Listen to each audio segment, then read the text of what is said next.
जी हाँ, आपने सही पहचाना। श्रोताओं, बात कर रहे हैं हम भारत कोकिला सुश्री लता मंगेशकर की, जो 6 फरवरी को पंचतत्व में लीन हो गई, यानी सरस्वती माँ की पुत्री को माँ ने अपनी गोद में ले लिया। आज इस परिचर्चा में भाग लेने के लिए मेरे साथ उपस्थित हैं बहुत से प्रबुद्ध जन।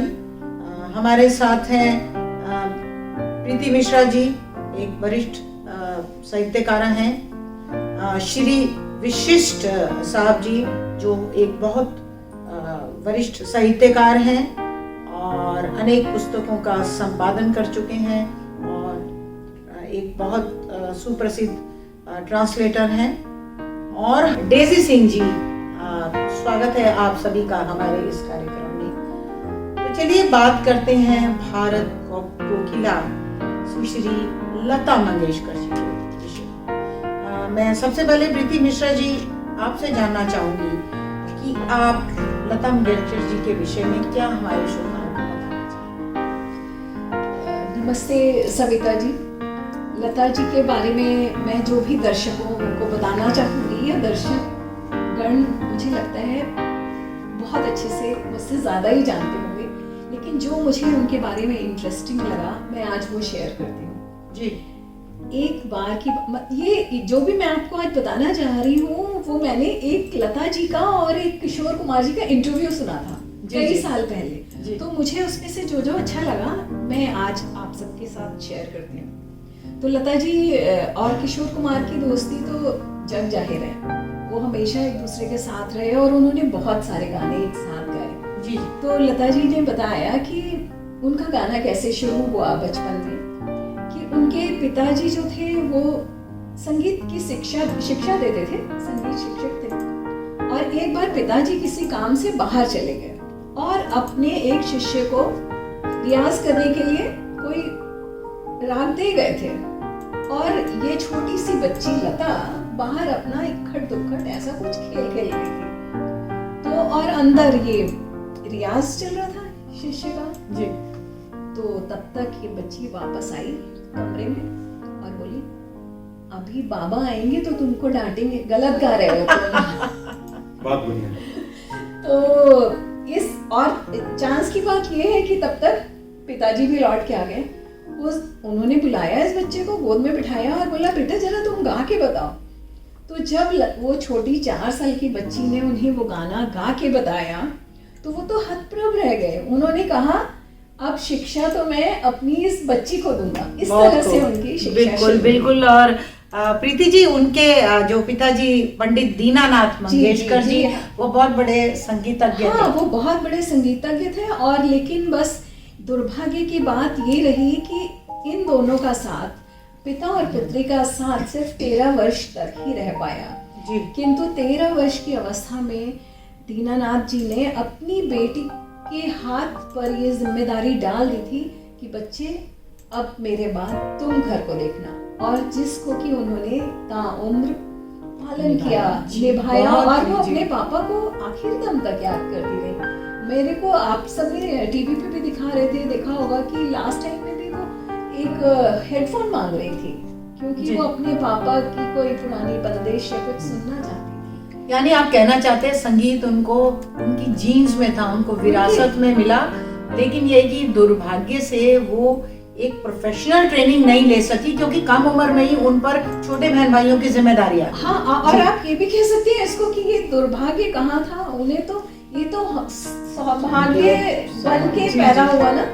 जी जी, बिल्कुल। मजेदार बात तो ये थी, मैं इसमें ऐड करूं कि उन्होंने जब पिता नहीं रहे 13 वर्ष की उम्र में और घर को चलाने के लिए पैसे की जरूरत थी, तो उन्होंने गायिका के रूप में अपना करियर शुरू नहीं किया। बिल्कुल सही किया। उन्होंने मराठी फिल्मों में एक एक्ट्रेस के तरीके से, एक किसी फिल्म में किसी बच्चे का रोल, किसी फिल्म में किसी छोटी बहन का रोल, उस तरह के रोल्स को करके उन्होंने अपने घर को चलाने के लिए पैसा कमाया। और मजेदार बात ये थी कि शुरू में वो जानती ही नहीं थी कि इतनी शिक्षा संगीत की होने के बावजूद भी क्या वे गायिका बनेंगी। उन्हें लगता था कि उन्हें सिर्फ पैसा चाहिए घर चलाने के लिए।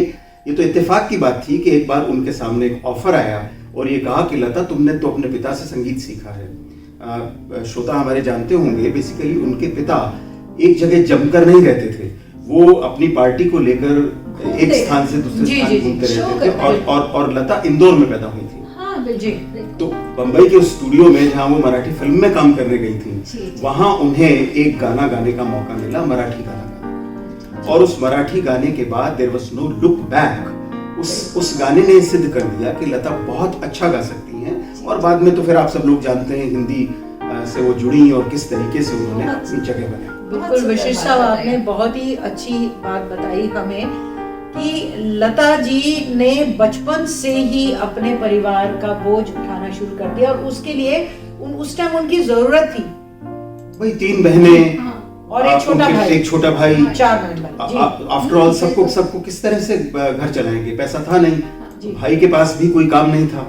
और यहाँ मैं एक और बात वशिष्ठ साहब ऐड करना चाहूंगी कि जब वो अपने गुरुजी के साथ जाती थी लोकल ट्रेन पकड़ के, तो वो गुरुजी के पास इतने पैसे होते थे तो वो तांगे में ले जाते थे, लेकिन किशोर कुमार जी के पास इतने पैसे नहीं होते थे, तो वो तांगे के पीछे भागते भागते जाते थे। बताइए, वो शुरू से ही किशोर कुमार जी हमारे एक बात, अगर आप हम्बल लाइफ की बात करें तो लता मंगेशकर जब हिंदी के गाने गाने लगी थी, उस जमाने में भी स्टूडियो में सुबह जाके चुपचाप एक कोने में बैठ जाती थी।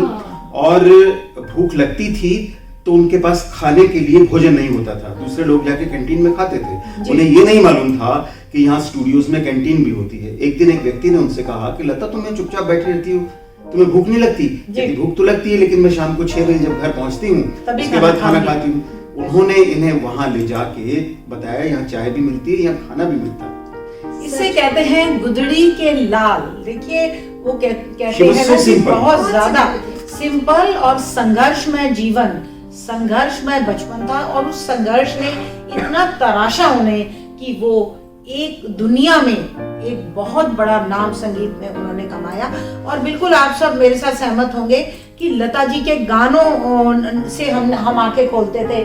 क्यों विशिष्ट साहब, अब देखिए माँ ने हमें जगाया तो जागो मोहन प्यारे का गाया, ठीक है, और उसके बाद आजारी निंदिया कह के सुलाया। मतलब हमने जब आंखें खोली तो लता जी के गानों के साथ, और उसके बाद अब देखिए स्कूल में गए, उसके बाद बच्चे मन के सच्चे, वहाँ टीचर ने हमें सिखा दिया, और प्रार्थना की, वो भी हमको मन की शक्ति देना। या लता जी के साथ हम बड़े हुए हैं। मैं तो ये कहती हूँ ये गाना तो बिल्कुल बड़ा ही हर मन में बसा उसके हुआ है। लिए बहुत ही, और उनके भजन तो एक से एक बढ़ के, सत्यम शिवम सुंदरम में तो मैं कहती हूँ उनकी आवाज का परचम था जो था वो लहराया। एक और अनुभव आपसे मैं शेयर करूंगा।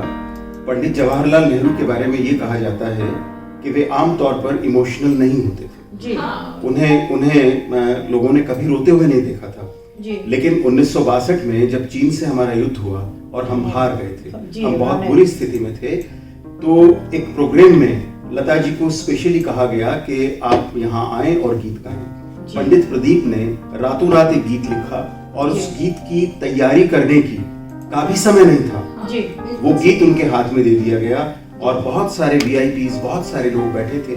मुझे ठीक से ख्याल नहीं आ रहा 26 जनवरी या 15 अगस्त का भी कोई अवसर था, 26 जनवरी थी। हाँ, और वहां पे उन्होंने फर्स्ट टाइम उसको ए मेरे वतन के लोगों, और पब्लिक तो रोई रोई, पंडित नेहरू भी इस गाने से रो पड़े। संगीत से याद आया, चलिए डॉली जी से जुड़ते हैं। डॉली जी रेडियो आर्टिस्ट हैं और कई बार लता जी के बहुत से गाने वो श्रोताओं तक पहुंचा पाए हैं। और डेजी जी, आपसे हम लता जी का कोई भजन सुनना चाहेंगे हमारे श्रोताओं के लिए। नहीं, चॉइस आपकी है, जरूरी नहीं कि आप भजन से शुरू करें, जो आपको अच्छा लगे आप उससे शुरू करिए। डेजी जी, मैं पहले क्योंकि मैं उनकी बहुत आदत करती हूँ और बचपन से मैंने उनके बहुत सारे गाने गाए हैं, तो आज मैं पहले उनका एक भजन लूंगी। जी जी, स्वागत है। हाँ जी। ईश्वर सत्य है, क्या बात, नमन। सत्य ही शिव है, शिव ही सुंदर है, जा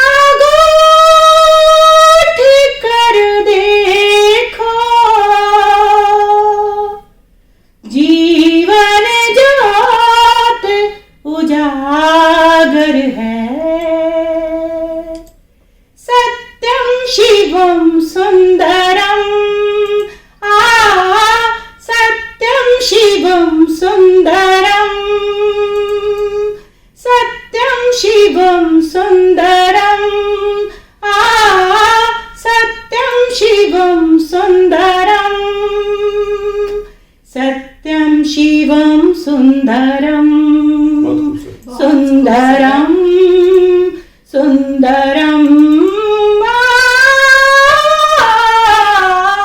सत्यं शिवं सुन्दरं सत्यं शिवं सुन्दरं। वाह, बहुत बहुत सुंदर, बहुत सुंदर। और हम डेजी जी से आगे भी लता जी के गीत सुनेंगे। और मैं श्रोताओं यहाँ आपको बताना चाहती हूँ कि लता जी का एक अपना परिवार तो था ही, जिसमें 3 बहनें, 1 भाई, आशा भोसले जी, मीना जी और उषा मंगेशकर जी, और उनके भाई हृदयनाथ मंगेशकर। इसके अलावा उनका संगीत और फिल्म की दुनिया में भी अपना एक परिवार था। इतना प्यार छोटों के प्रति और बड़ों के प्रति आदर कि आप मानेंगे दिलीप कुमार जी और मदन मोहन जी उन्हें अपनी छोटी बहन कहते थे। और प्रधानमंत्री पंडित जवाहरलाल नेहरू और पंडित नरेंद्र शर्मा जी, मजरू सुल्तानपुरी जी उन्हें अपनी प्यारी बेटी मानते थे। और उधर देखिए, वो क्रिकेट की बहुत ही शौकीन थी। उनकी शौक में एक क्रिकेट सबसे ऊपर आता है, और सचिन तेंदुलकर को वो अपना बेटा मानती थी। और इतना उनको क्रिकेट का शौक था कि लंदन में जहां उन्होंने घर लिया, वहां से वो क्रिकेट का ग्राउंड देख सकती थी। तो मित्रों, ऐसी शख्सियत को हम बार बार नमन करते हैं। और उनके लिए संगीत एक प्रोफेशन नहीं था, उनके लिए संगीत साधना थी। इसलिए वो चप्पल उतार कर हमेशा गाना गाती थी।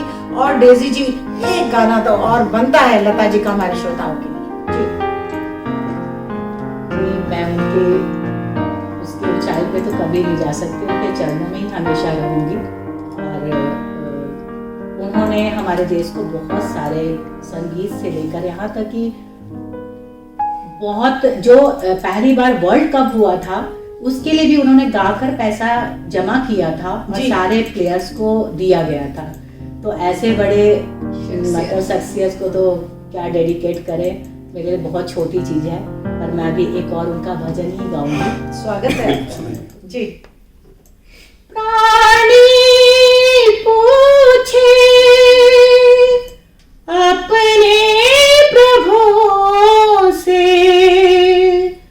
कैसे तो हे पाऊं। प्रभु बोले मन को पा जा, पालेगा तू मोहे। क्या बात है, बहुत खूब।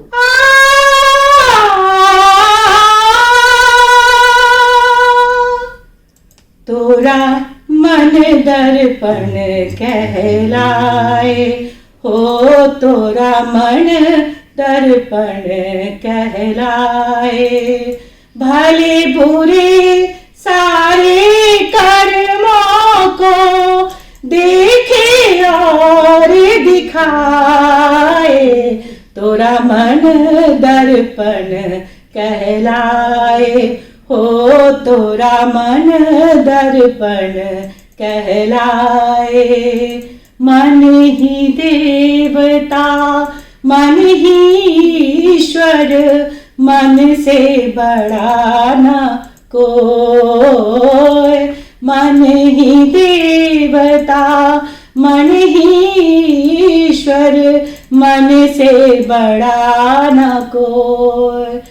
जग उजियारा जब जब होए, जग उजियारा हो। इस उजले तन पर तू प्राणी, इस उजले तन पर तू प्राणी, धूल ना जमने पाए। तोरा मन दर्पण कहलाए हो, तोरा मन दर्पण। बहुत सुंदर, बहुत सुंदर, बहुत उम्दा, बहुत उम्दा। और लता जी के गानों की बात करें तो हर अवसर के लिए उनके पास गाने थे।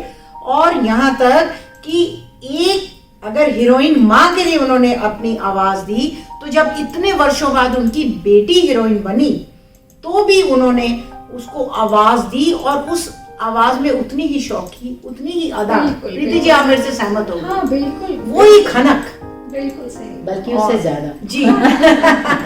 तो देखिए, आवाज को इस तरह से संभाल के रखना, मैं कहती हूँ सलाम है ऐसी गायिका को।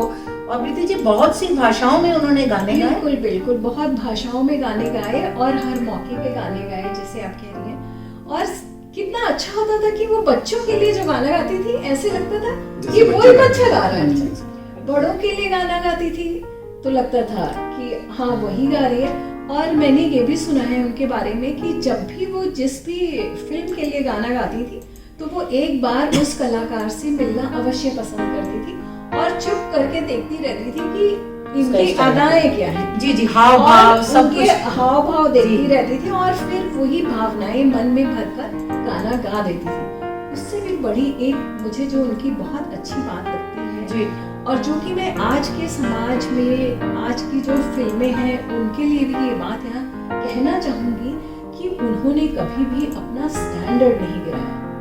बिल्कुल। कहीं ना कहीं फिल्में हमारे जगत को प्रभावित करती हैं, हमारा समाज वैसा बनता है, समाज का दर्पण है। समाज का दर्पण है। लता जी सीधे मना कर देती थी अगर उनके अश्लील शब्द ले जाने की हिम्मत नहीं होती थी। आज जो ये फूहड़ संगीत परोसा जा रहा है, उनको मैं बस एक बार ये कहना चाहूंगी कि आप लोग देखिए कि हमारी पीढ़ी को आगे जाना चाहिए, हम नीचे ना गिरे। बिल्कुल, बहुत अच्छी बात कही। अपने आदर्शों के साथ जिए, देखिए वहां समझौता ना करें। और मैंने ये सुना है कि वो सिर्फ एक दिन के लिए विद्यालय गई थी, लेकिन उन्होंने बाद में संस्कृत, अंग्रेजी और उर्दू ये भाषाएं भी सीखी। अरे जी, और वो एक ऐसी महिला थी इस देश में, एक वो ऐसी शख्सियत थी जिसे कि जीते जी अपने नाम का पुरस्कार मिला। बिल्कुल, बहुत बड़ी बात है। बहुत अनेकों पुरस्कार मिले, उसके विषय में हम आगे बात करेंगे। मतलब डॉक्टर उनको कहा गया।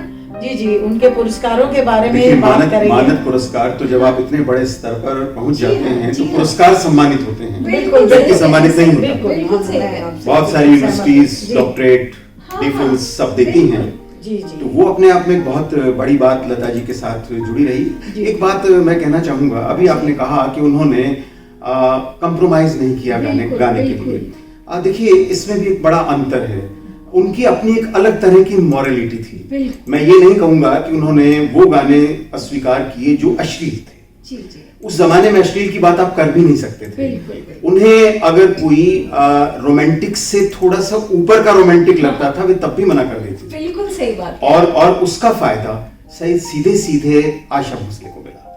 और उस तरह के वो गाने जो आमतौर पे लता जी ने मना किए, वे सारे गाने अधिकांशतः आशा भोसले ने गाए और वो सारे गाने सुपर हिट हुए। बिल्कुल बिल्कुल सही बात है, बिल्कुल सही। और मैं यहाँ ये भी बात कहना चाहूंगी, जावेद अख्तर जी ने बहुत अच्छी एक बात कही इंटरव्यू में कि लता मंगेशकर जी का जो उच्चारण था वो बहुत ही शुद्ध होता था। जबकि ये तो बड़ी हैरानी की बात है, जब स्कूल नहीं गए, आपने विधिवत शिक्षा प्राप्त नहीं की, उर्दू की तालीम नहीं ली, फिर भी आप उर्दू शब्दों का इतना अच्छा उच्चारण करते हैं। इससे पता लगता है कि वो कितने ध्यान से गाने को सुनती थी, उस पे पहले अच्छे से मतलब उसको समझती थी और फिर जनता के लिए। देखिए, उस जमाने में जी सिंगल टेक में गाने होते थे। जी, और हाँ, अब तो क्या है, एक एक लाइन करके आप गा सकते हैं। अच्छा, ये मेरे लिए सिंगल टेक में गाने होते थे और अगर एक बार गलती हुई तो पूरा गाना आपको शुरू से गाना पड़ता था। अच्छा, तो उस तरह से। और दूसरी एक बात आपको मैं बताऊं, उर्दू और आपने जो विभिन्न भाषाओं की बात जी। की, जिस तरह के गाने होते थे उस तरह के एक्सपर्ट स्टूडियो में होते थे। वो बताते थे कि आपको जय बोलना है या जय बोलना जी। है, गै बोलना है या गै बोलना है। जी।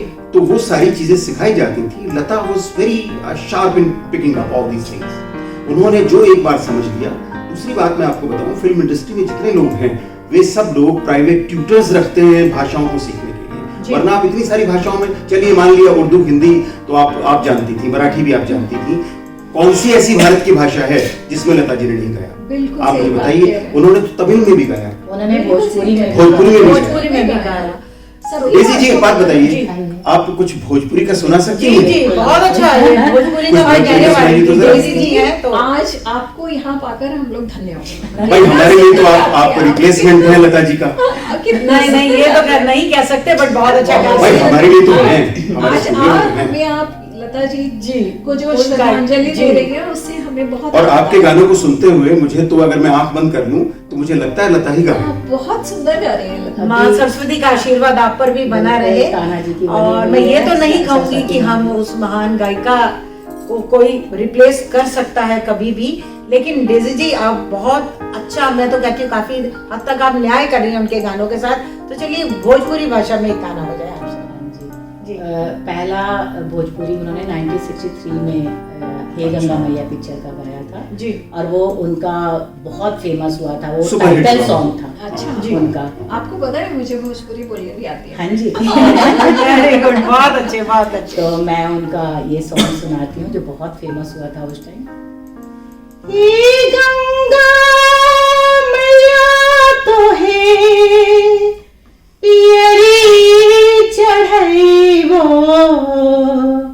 सैया से कर दे मिलनमा, हाय राम सैया से कर दे मिलनमा हो राम।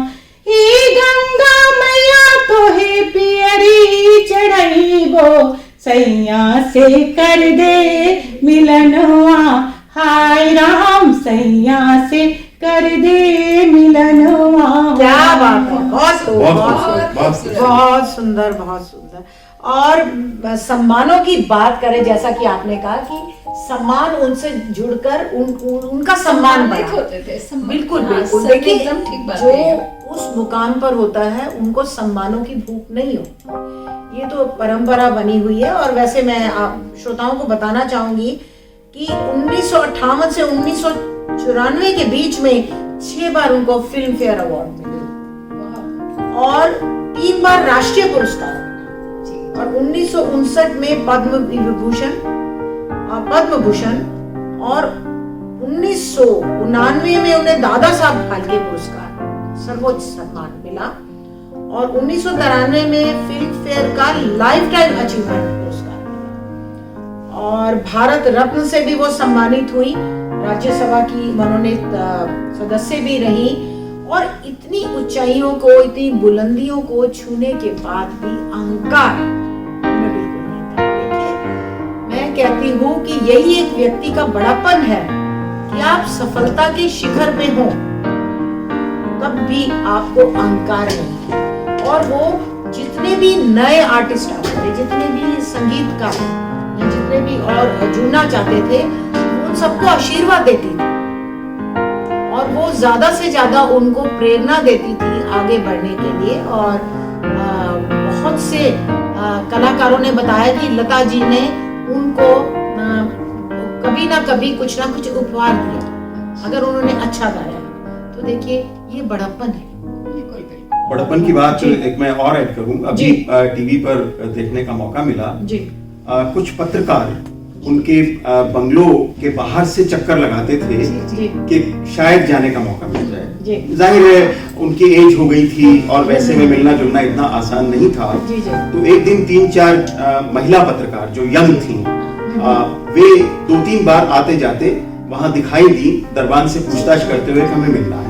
दरबान मना कर देता था आमतौर पे, लेकिन लता जी ने अपनी बालकनी में बैठकर ये देखा कि ये लड़कियां आ रही हैं, तो उन्होंने दरबान को नीचे मैसेज दिया कि इनको आने दीजिए और बुलाया। उसके बाद कहा कि क्या तुम गाती हो? उन्होंने कहा नहीं, हम गाती नहीं, हम गाने वालों को लेकर लिखती हैं, हम फिल्म जर्नलिज्म का काम करती हैं। जी उन्होंने कहा तो बहुत अच्छी बात है, अगर आप नहीं लिखेंगी तो हमारे बारे में लोग जानेंगे कैसे?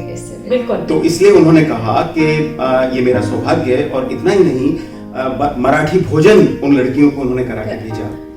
और वो बहुत आदर करती थी अपने अतिथियों का।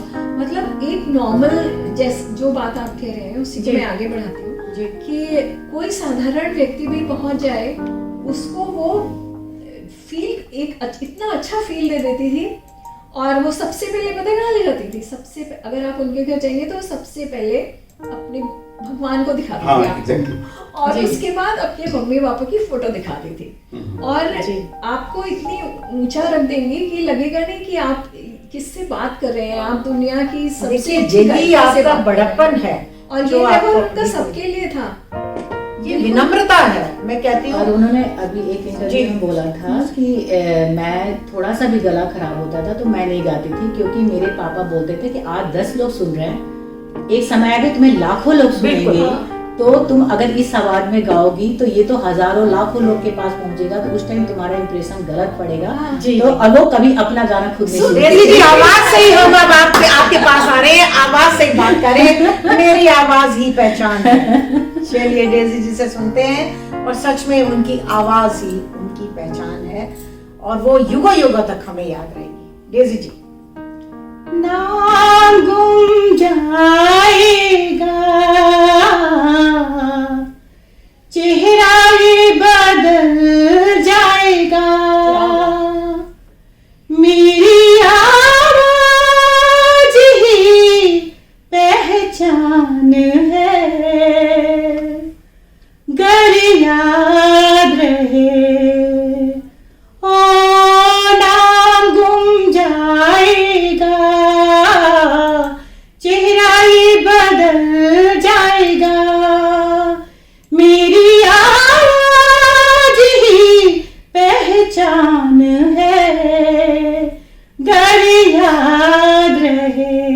बहुत सुंदर, बहुत मेरी सुंदर। आवाज ही पहचान है, और उनकी सच आवाज में पहचान। उनकी और आवाज ही डेजी पहचान जी, है। अगर आप मेरी एक रिक्वेस्ट मान लेना तो मुझे एक लाइन ही सुना दीजिए, लग जा गई। हाँ, वो तो गाना उनका दिलों में जिसे कहते हैं ना घर कर गया। बहुत बिल्कुल, ये बार बार बजा टेलीविजन पे, बहुत सुंदर गाना, मन को छूने वाला। और मेरा उनका सबसे फेवरेट जो है वो अजीब दास्तां है। वो तो बहुत मैं सुंदर। आप प्रीति जी की फरमाइश से भी गले की फिर हंसी रात हो न हो,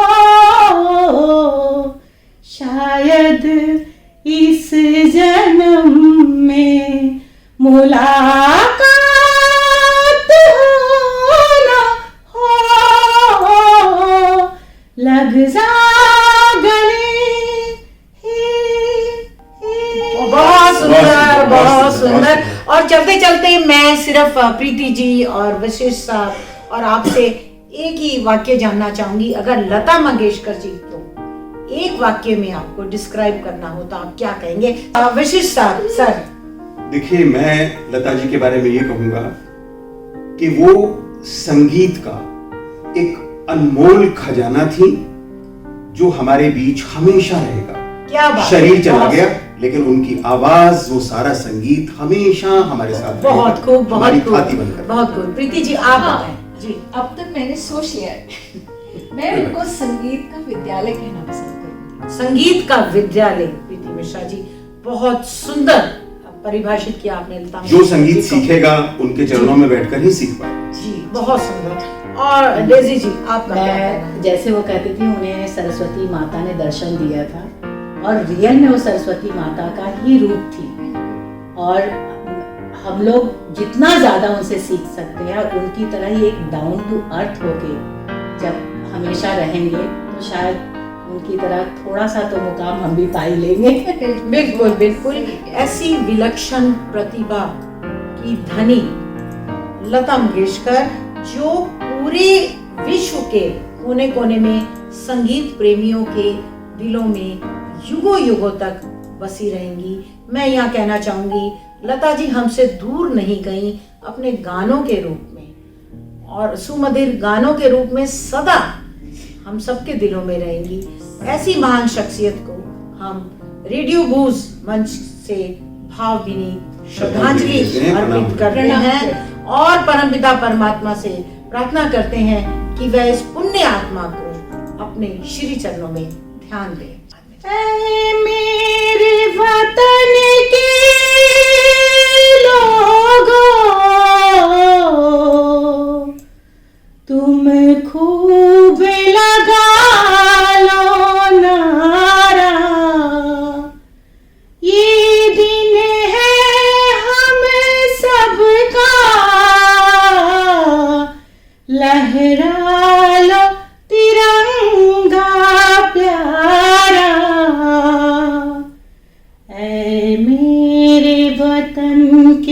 लोगों, जरा आँख में भर लो पानी। जो शहीद हुए हैं उनकी जरा याद करो कुर्बानी। ऐ मेरे वतन के लोगों, जरा आँख में भर लो पानी। जो शहीद हुए हैं उनकी जरा याद करो कुर्बानी। जय हिंद, जय हिंद, जय हिंद की सेना। जय हिंद।